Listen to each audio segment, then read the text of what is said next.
Good morning. Welcome to another daily reflection for Wednesday, the 18th of November. As Christians, we get very exercised about our worship, don't we? Christians can hold very strong views about what worship should look like, how it should be conducted, what we can do, what we can't do, what rituals should be adhered to, what clothing even we should wear, what is appropriate clothing for worshipping the living God. And some churches have even split and have been irretrievably damaged over such arguments and disagreements on styles of worship. This is what really annoyed the Pharisees and the teachers of the law about Jesus, because Jesus comes and does not conform to the way they believed he should worship, and he wasn't one of them, and his view of theology was different, and traditions. In Hebrews 8 verse 4 we have this really interesting verse which says that if Jesus were on earth he would not be a priest. Now I love this little line, but the question is, why would the Hebrew writer put this into his epistle? Because this is written after Jesus' death, before the destruction of the temple. Everyone knew Jesus wasn't a Levite. He was from Judah. He wasn't from the priestly tribe. So why does he put this here?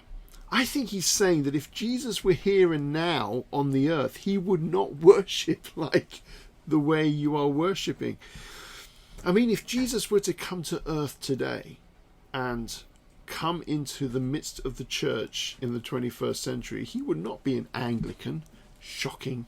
He would not be a Catholic. He wouldn't be a Methodist or a Presbyterian or Baptist or a charismatic free church. He would not worship like any of these. Why? Because Hebrews 8 says that our worship services, our worship traditions, are merely shadows. They're mere copies, poor imitations of the true worship of heaven. Yes, the glorious temple that was existing in that period up to AD 70 with all its rituals was simply a shadow, a second-rate copy of the reality.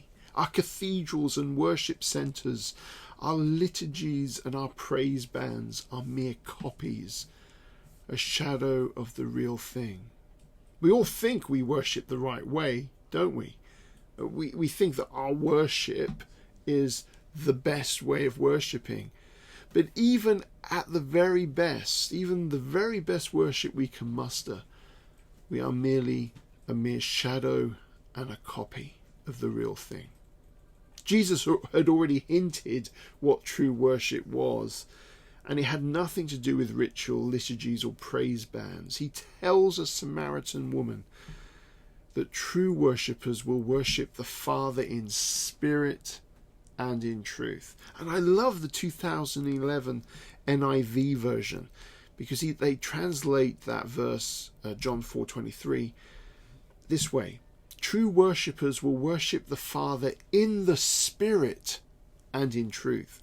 In the Spirit. I love that. I love that Jesus explains true worship here to this Samaritan woman, devoid of any ritual or ceremony. He doesn't say true worship. The true worshippers God desires are those who give sacrifices of animals. No, those who worship in the Spirit and in truth. This means when we ask what worship does God want from us, we don't start with liturgy. We don't start with praise bands. We start by asking the question, what is truly Spirit-filled worship? What is Spirit-filled and truth-filled worship look like?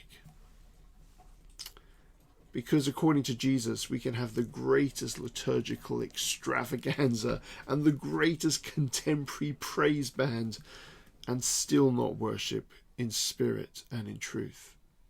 And we could just have a circle of chairs in a room with no band, no altar, no liturgy, no stage, and discover that we can worship the Father in spirit and in truth.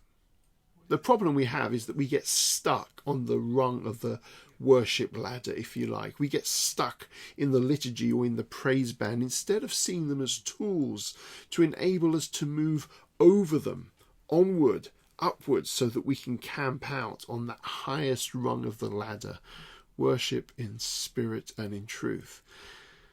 So, my friends, let us hold on to our traditions with very loose fingers. Let's remember that our great liturgies and ceremonies and praise bands and worship extravaganzas are mere shadows, second-rate copies of the real thing. They're mere rungs in the ladder of worship, and we should be willing to step over them, to step on them and over them to reach true worship in spirit and in truth. Let us strive to be true worshippers.